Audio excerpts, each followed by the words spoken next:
एक टाइप की फार्मिंग होती है, एक होती है intensive farming, mixed farming and extensive farming. तो एक्सटेंसिव फार्मिंग कहाँ होती है? डेवलप्ड कंट्रीज में, इंटेंसिव डेवलपिंग कंट्रीज में, मिक्स्ड दोनों कंट्रीज में होती है। यहाँ पे एग्रीकल्चर प्लस जो फार्मिंग है, एनिमल फार्मिंग एक साथ होती है। यहाँ पे ज़्यादा लैंड लेकिन लेस प्रोडक्टिविटी होती है। यहाँ पे पॉपुलेशन डेंसिटी काफ़ी ज़्यादा होती है, प्रेशर ऑन द लैंड ज़्यादा होता है, इसलिए क्या होता है यहाँ पे पर यूनिट प्रोडक्टिविटी ज़्यादा होती है, चाइना जापान। तो यहाँ पे क्या होता है, इंटेंसिव एग्रीकल्चर होता है, तो बहुत सारे फर्टिलाइजर से यूज़ करते हैं, प्रोडक्टिविटी ज़्यादा होती है लेकिन प्रोडक्शन कम होता है। वो छोटे छोटे लैंड पे ये कर रहे होते हैं, ये बड़े लैंड पे भी कर रहे थे लेकिन इतनी प्रोडक्शन नहीं होती, इतनी एक्सटेंसिव कल्टीवेशन होती है, बहुत बड़े बड़े फार्म्स होते हैं। यहाँ पे प्रोडक्शन ज़्यादा होती है एक्सटेंसिव कल्टीवेशन की, यहाँ पे प्रोडक्टिविटी ज़्यादा होती है। यहाँ पे वीट ज़्यादा होती है एक्सटेंसिव में, इंटेंसिव में राइस एंड मिक्स्ड में both farming and animal farming एक साथ होती है। मिक्स्ड फार्मिंग कहाँ पे थे? ज़्यादातर यूरोप में। प्रोडक्शन एक्सटेंसिव कल्टीवेशन, प्रोडक्शन तो ग्रेटर होता है, तो production is greater but per hectare yield of the land is less. Productivity कम होती है, प्रोडक्शन ज़्यादा होता है। लेकिन इंटेंसिव एग्रीकल्चर में बात करें, फार्मर के पास कम लैंड होता है तो हर एक part of the land is cultivated, pressure ज़्यादा होता है लैंड पे।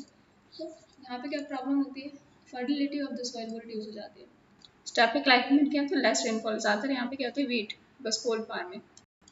So China type of climate is on the eastern coast of the continent between 35 to 45 degree latitude. तो ये बायोम नहीं है, सब कुछ वही है, लाइक लोकेशन अलग है। काफ़ी eastern coast of the continent 35 to 45 degree latitude. तीन सब टाइप्स है इसके, gulf type, gulf of Mexico region, China type and Natal. तो gulf type, gulf of Mexico, China type and Natal. तो is the gulf type, gulf of Mexico region, and यहाँ पे South Africa में Natal, and then यहाँ पे China type. तो Natal type का है on the eastern coast of South Africa. तो चाइना टाइप क्लाइमेट किससे है? वार्म करंट से ये इन्फ्लुएंस्ड है। For example gulf of Mexico में this is north continental north Atlantic drift ये, एंड देन यहाँ पे क्रोशियो करंट, यहाँ पे अगुलास करंट साउथ अमेरिका। तो China type is influenced by seasonal reversal of the wind, and यहाँ पे temperate, इसलिए इसको टेम्परेट मानसून बोलते हैं। यहाँ पे भी सीजनल रिवर्सल ऑफ विंड होता है लेकिन ये ऊपर है थोड़ा, तो इसे टेम्परेट मानसून बोलते हैं। हाई लैटिट्यूड में टेम्परेट मानसून होता है। फिर यहाँ पे हॉट एंड ह्यूमिड कंडीशन होती है। मोर रेन, समर में ज़्यादा रेन होती है। हैवी रेन क्यों होती है? क्योंकि यहाँ पे ट्रॉपिकल साइक्लोन्स आते हैं। क्यों आते हैं? वहाँ ओशन करंट होता है तो यहाँ पे ट्रॉपिकल साइक्लोन आते हैं, उसकी वजह से ज़्यादा रेन होती है। यहाँ पे हॉट एंड ह्यूमिड कंडीशन होती है। तो गल्फ टाइप की बात करें तो on the east coast of the USA, कहाँ पे? Caribbean island, Mexico and Cuba में होता है। यहाँ पे मेजर जो crop is tobacco, best tobacco in the world gulf type में होता है। यहाँ पे शुगर केन अच्छे से होता है। हाईएस्ट प्रोडक्टिविटी अगर शुगर केन की बात करें तो क्यूबा, द राइस इसे बोलते हैं शुगर वाला the world, Cuba highest productivity of sugar cane की हाईएस्ट प्रोडक्टिविटी क्यूबा में होती है because of the gulf type of the climate. Natal type में शुगर केन काफ़ी इंपॉर्टेंट है, किस तरह के अराउंड होती है? Orange river and Limpopo river, orange river Limpopo river. तो लिम्पोपो है जो लिम्पोपो, देखो पोपो दो बार आ रहा है पोपो, तो ये ऑरेंज रिवर को दो बार क्रॉस, ये गल्फ ऑफ कैप्रिकॉर्न को, ट्रॉपिक ऑफ कैप्रिकॉर्न को दो बार क्रॉस करती है लिम्पोपो। सो ऑरेंज रिवर यहाँ पे लेसोथो से स्टार्ट होती है, इस टाइप जाती है, यहाँ पे अटलांटिक ओशन में ऑरेंज रिवर जाती है। एंड यहाँ ये वॉल रिवर है, this is Tugela river, Tugela river. यहाँ पे दो कंट्री है, these are Lesotho and Swaziland. यहाँ पे क्रूगर नेशनल पार्क है ईस्ट में, Kruger national park north east में। ऑरेंज रिवर बाउंड्री बनाती है नामीबिया एंड साउथ अफ्रीका के बीच में, ये होता है Namibia, Botswana, Zimbabwe, Mozambique touch करते हैं, नामीबिया, बोत्सवाना, जिम्बाब्वे, मोजाम्बिक। तो यहाँ पे ऑरेंज रिवर है, दिस इज ऑरेंज रिवर, ये लिम्पोपो रिवर, लिम्पोपो रिवर यहाँ पे दो बार काटते हैं ट्रॉपिकल कैप्रिकॉर्न को। तो रेड रिवर हमें मिलेगी वियतनाम में, ब्लैक रिवर भी वियतनाम में, तो रेड एंड ब्लैक वियतनाम में मिलती है। सो यहाँ पे वियतनाम में हमें मिलेगी red and black river in Vietnam. Yellow river China में, चाइना में मिलेगी येलो रिवर। ऑरेंज रिवर भी अब इन साउथ अफ्रीका। तो साकू इज इम्पॉर्टेंट, ये इम्पॉर्टेंट रहता है रीजन, ये ऑरेंज रिवर वाला साउथ अफ्रीका मिलेगा। वो साउथ अफ्रीकन कस्टम यूनियन, तो south African custom union is the oldest custom union in the world. South African custom union is the oldest custom union in the world. South African custom union में आता है Botswana, Namibia, south Africa, Lesotho, Swaziland. तो black and red river को Vietnam में बोलते हैं Honda and Songda, Honda and Songda. So we have the boreal biome, taiga biome, evergreen coniferous forest biome, तो आपको इससे नदर हेमिस्फीयर में मिलेगा। So boreal biome, taiga biome, evergreen forest biome तो कनाडा एंड यूएसए में मिलेगा। Siberia region में मिलेगा, Canada USA Siberian region, some parts of Nordic nations में मिलेगा कुछ। And because is a continental climate due to narrowness and continents are southern hemisphere maritime effects dominant, क्योंकि southern continent में क्या है, मैरीटाइम इन्फ्लुएंस है, इसलिए यहाँ पे सदर्न एरिया में नहीं मिलता, सिर्फ नदर्न एरिया में मिलता है। तो सदर्न हेमिस्फीयर कॉन्टिनेंट नैरो है, there is a moderate effect of sea ocean current, so इसलिए यहाँ पे हमें टाइगा बायोम नहीं मिलता है। तो बोलते हैं Tyga biome, evergreen coniferous forest biome and boreal biome. So the maritime effect in the dominant in the southern hemisphere due to lack of land. Land ज़्यादा नहीं है southern hemisphere में, तभी वहाँ पे boreal Tyga having coniferous forest biome नहीं मिलता। So what is this Nordic countries?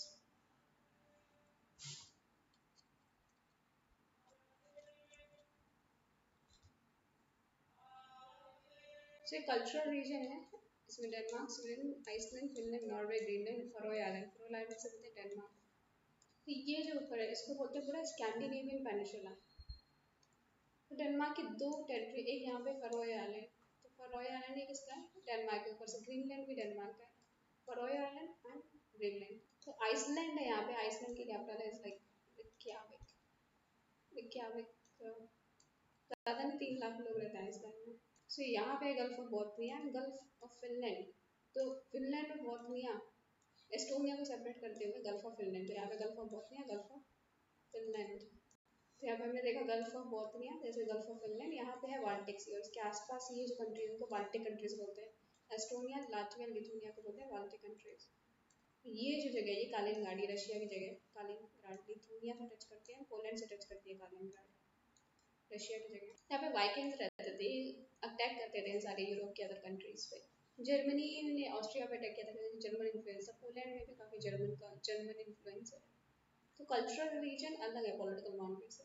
तो स्कैंडिनेवियन कंट्री में 3 लोग आते हैं, तो नॉर्वे, स्वीडन एंड डेनमार्क। और तो फिनलैंड इनसे टच करता है लेकिन ये नहीं आता, डेनमार्क आता है, इनका भाई है बिछुड़ गया है। तो यहाँ पर सेम इन्फ्लुएंस था, तो इसलिए 3 कंट्री आते हैं, Norway, Sweden and Denmark, Scandinavian country. तो we can remember Scandinavia by DNS, that is Denmark, Norway and Sweden. फिर फिनो स्कैंडिनेविया में क्या होता है, डेनमार्क बाहर आ जाता है, फिनलैंड ऐड हो जाता है। तो डेनमार्क को हटा के अगर फिनलैंड को ऐड करें तो उसको बोलेंगे फिनो स्कैंडिनेविया।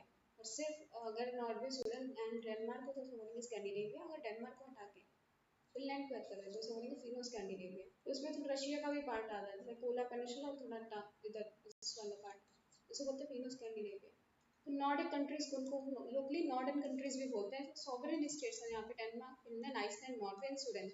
तो मैं इसे याद रख सकते हैं DNS plus IF. DNS Denmark, Norway, Sweden and Iceland and Finland, ये सब आते हैं नॉर्डिक कंट्रीज में। इसमें कुछ ऑटोनमस कंट्रीज भी आ जाती हैं, for example Greenland and Faroe island, इसके डेनमार्क का ये भी हो जाता है। आइलैंड, आइलैंड फिनलैंड का भी इसमें हो जाता है। फिर Jain might island and Svalbard archipelago Norway, तो यहीं पे सीड वॉल्ट है। अब स्वालबार्ड में आर्किपेलागो में सीड वॉल्ट है। तो नॉर्डिक कंट्रीज देखो, नॉर्डिक वर्ड छोटा है लेकिन इसमें ज़्यादा कंट्रीज आती है। स्कैंडिनेविया बर्ड वर्ड है, इसमें कम कंट्रीज आती है। स्कैंडिनेविया में कौन कौन सी थी, Norway, Sweden and Denmark. Fino Scandinavia में डेनमार्क को हटा के नॉर्वे, स्वीडन एंड फिनलैंड और रशिया का पोलर पेनिनसुला और ये वाला पार्ट रशिया का, ये जगह फिनो स्कैंडिनेविया।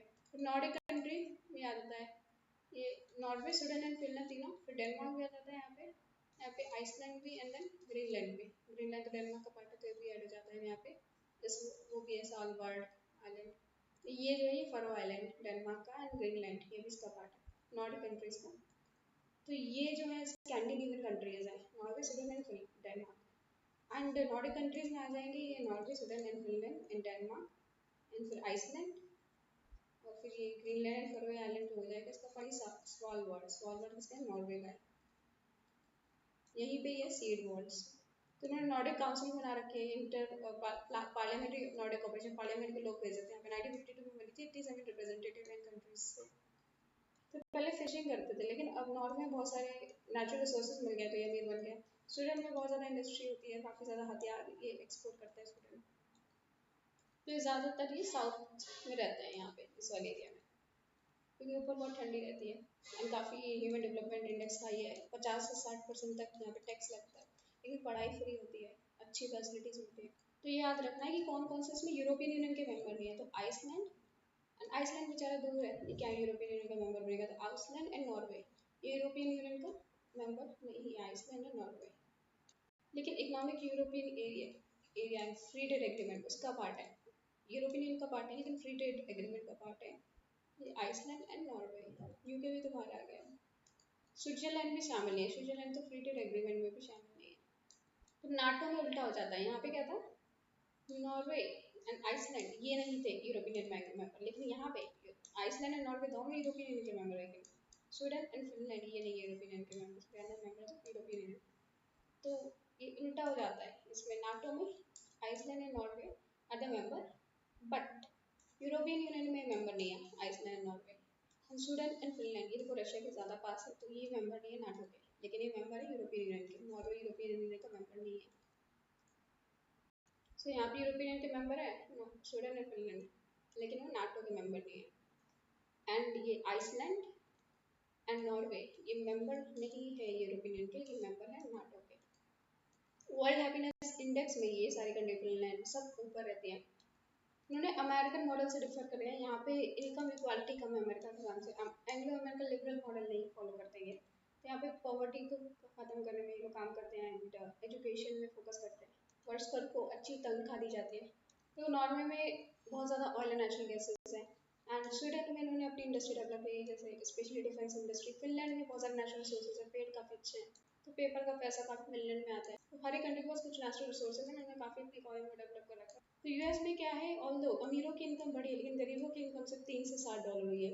जबकि अगर कंपेयर किया जाए यहाँ से तो 44 डॉलर मिल जाए। तो यूएस वेल पीछे है because of the stagnating income, अमीर अमीर होते जा रहा है, गरीब वैसा ही है।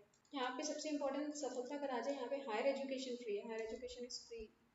तो ह्यूमन डेवलपमेंट इंडेक्स हाई है, फ्री क्वालिटी एजुकेशन होती है, हेल्थ केयर एम्प्लॉयमेंट बेनिफिट्स मिलते हैं, पेंशन अकोमोडेशन होता है सीनियर सिटीजन को। लेकिन यहाँ पे एक प्रॉब्लम है कि यहाँ पे कार्बन पोल्यूशन बहुत ज़्यादा है, एमिशन बहुत ज़्यादा है। और स्वीडन में वुमेन के लिए अत्याचार बहुत ज़्यादा है, वुमेन को अत्याचार काफ़ी झेलने पड़ते हैं स्वीडन में। सो नॉर्डिक कंट्रीज क्या है, ठीक है, ये रेशियल कैरेक्टर्स के हिसाब से कल्चरल ग्रुप है नॉर्डिक कंट्रीज का। स्कैंडिनेविया से लगे, स्कैंडिनेविया में डीएनएस आता है, डेनमार्क नॉर्वे स्वीडन, फिनलैंड नहीं आता। डेनमार्क तो यहाँ पे Denmark Norway and Sweden, Finland यहाँ पे नहीं आता। यहाँ पे 3 किंगडम थे स्कैंडिनेविया के, डेनमार्क नॉर्वे स्वीडन, डीएनएस। जब मैं क्लाइमेट की बात करूँ तो यहाँ पे समर में 25 to 30 डिग्री सेल्सियस रहता है, विंटर में माइनस नहीं, समर में -25 to -30, विंटर में -40 to 50 degree. Extreme climate condition है, कॉन्टिनेंटल लोकेशन की अंतर काफ़ी लोकेशन है जाके। रेन क्या है, कन्वेंशनल विंटर होता है, हैवी स्नोफॉल होती है, रेन क्या है, conventional winters and heavy snowfall होती है। वेजिटेशन एवरग्रीन कॉनिफेरस ट्री, इस तरीके से कॉर्न वाले ट्री होते हैं।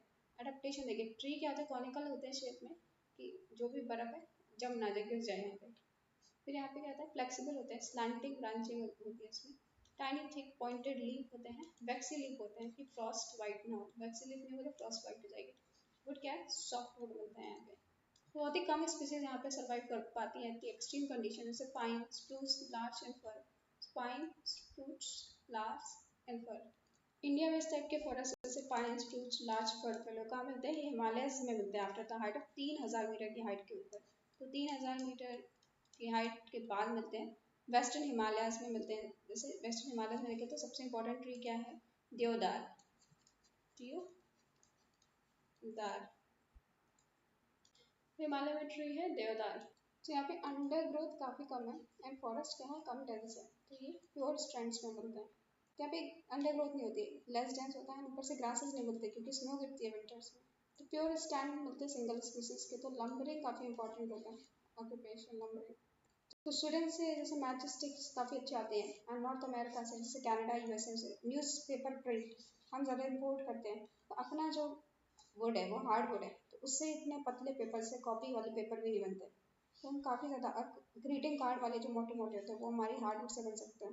लेकिन कॉपी के जो पेजेस होते हैं उनको बनाने के लिए क्या करना पड़ता है, वो अगर बनेंगे ब्राउन कलर में बनेंगे फिर उनकी ब्लीचिंग करानी पड़ती है क्लोरीन से। तो इसलिए क्या होता है, पेपर से क्या होता है, क्लोरीन पॉल्यूशन इंडिया में, क्लोरीन पॉल्यूशन। हमारे जो मैचेस की तीली आती है, लार्जर एक्सपोर्टर स्वीडन। तो ज़्यादातर शादी के कार्ड होते हैं काऊ डंग से बनते हैं, क्योंकि पेपर बहुत ज़्यादा चाहिए, तो तभी वहाँ पे स्मेल आती है। क्योंकि उसमें अच्छा सा परफ्यूम डालते हैं कीटाणु की स्मेल में। तो सॉइल काफ़ी पुअर होता है बिकॉज ऑफ लीचिंग, तो यहाँ पे बनता है पॉट सॉइल, लीचिंग हो जाती है। हाईली एसिडिक होता है, यहाँ पे ज़्यादा लीचिंग नहीं होती, तो ह्यूमस यहाँ पे डिग्रेड नहीं होता, बहुत स्लो डिग्रेडेशन होता है, ये हाईली एसिडिक होता है। जो भी डिग्रेडेशन होता है समर के टाइम होता है। तो फिर लार्जेस्ट फॉरेस्ट होते हैं यहाँ पे, largest forest cover in the world यहाँ पे बताएगा टाइगा में। इंपॉर्टेंट एनिमल जैसे snow leopard, Siberian tiger, fox. यहाँ पे मोस्ट डोमिनेंट इंडस्ट्री है फर इंडस्ट्री, जानवरों की खाल, फर इंडस्ट्री। तो global tiger forum only intergovernmental organisation है for the conservation tiger, tiger को करने के लिए ओनली इंटरगवर्नमेंटल ऑर्गेनाइजेशन है, गवर्नमेंट्स यहाँ पे मिलती है। लॉन्च किया था 1993 में न्यू दिल्ली में। फोकस क्या है, saving 5 sub species of tiger. इसमें 13 टाइगर रिच कंट्रीज है, तो 5 सब स्पीसीज ऑफ टाइगर को जाती है 13 टाइगर रिच कंट्रीज। तो for third stop taking tiger conference काफी थी न्यू दिल्ली 2019। स्टॉप टेकिंग मतलब गिनना। ग्लोबल टाइगर इनिशिएटिव काउंसिल ने की थी, ग्लोबल टाइगर इनिशिएटिव काउंसिल ने काउंटिंग की कॉन्फ्रेंस कराई थी न्यू दिल्ली में 2019 में। So it was organised by global tiger initiative countries, global tiger initiative council. अभी global tiger initiative council and then national tiger conservation authority ने करवाई थी। इसके हेड कौन थे, प्राइम मिनिस्टर इंदिरा गांधी के टाइम आई थी, इसमें बोला प्राइम मिनिस्टर ही हेड होंगे इसके। इंदिरा गांधी को टाइगर से बहुत प्यार था।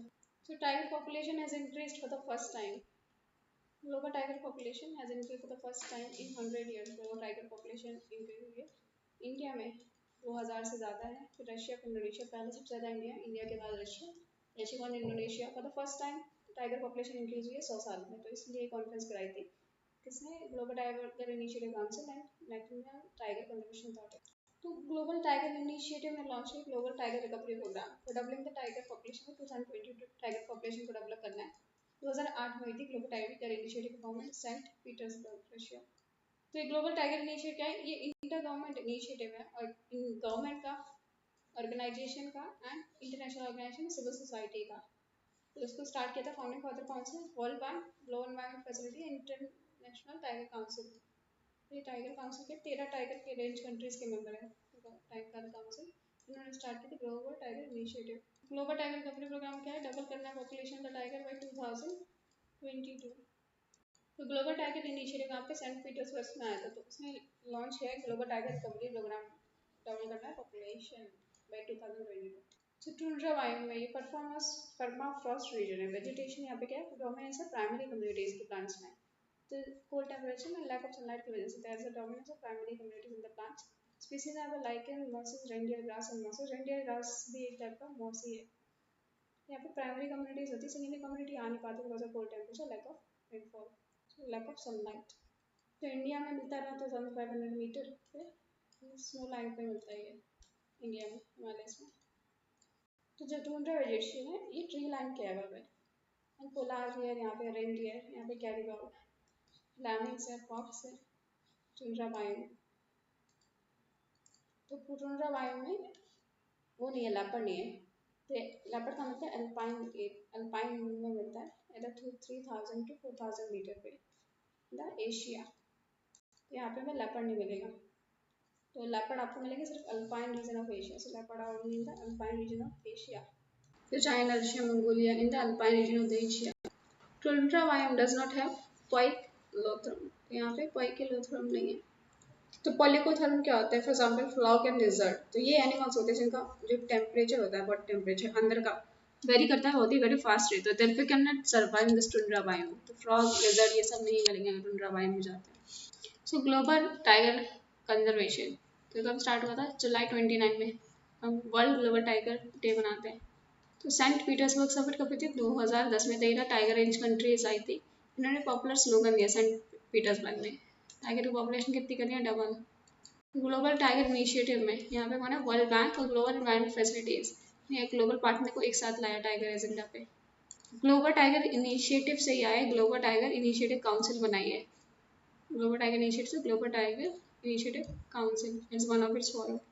ग्लोबल टाइगर फोरम जो है, तो ग्लोबल टाइगर इनिशिएटिव है, इसमें क्या इनिशिएटिव लेना है, डबल करनी है पॉपुलेशन। सेंट पीटर्सबर्ग में थे 2010 में। ग्लोबल टाइगर फोरम ये कब बना था, बहुत पहले बना था 1993 में। तो ओनली इंटरगवर्नमेंटल प्लेटफॉर्म है जहाँ टाइगर रिच कंट्रीज की जो टाइगर एक्शन प्लान लेते हैं। फोरम क्या है, 13 कंट्रीज का फोरम 1993 में बना था। ग्लोबल टाइगर इनिशिएटिव क्या, एक इनिशिएटिव था जो लिया गया था 2010 में कि 2000 डबल करनी है population of the tiger by 2022।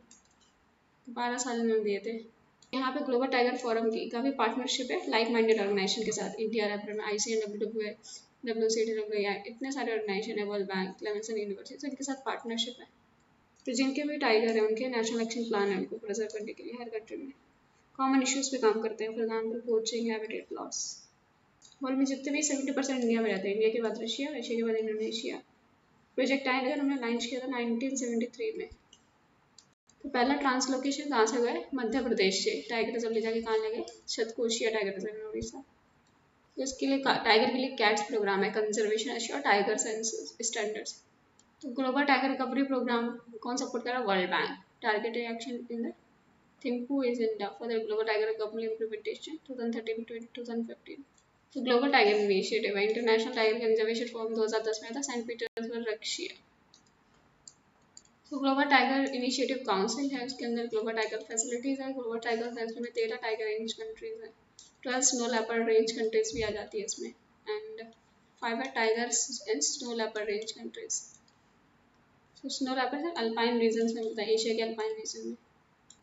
So national tiger conservation authority 2005 में बनी थी, रिकमेंडेशन टाइगर टास्क फोर्स। किसने कॉन्स्टिट्यूट किया? प्राइम मिनिस्टर ने।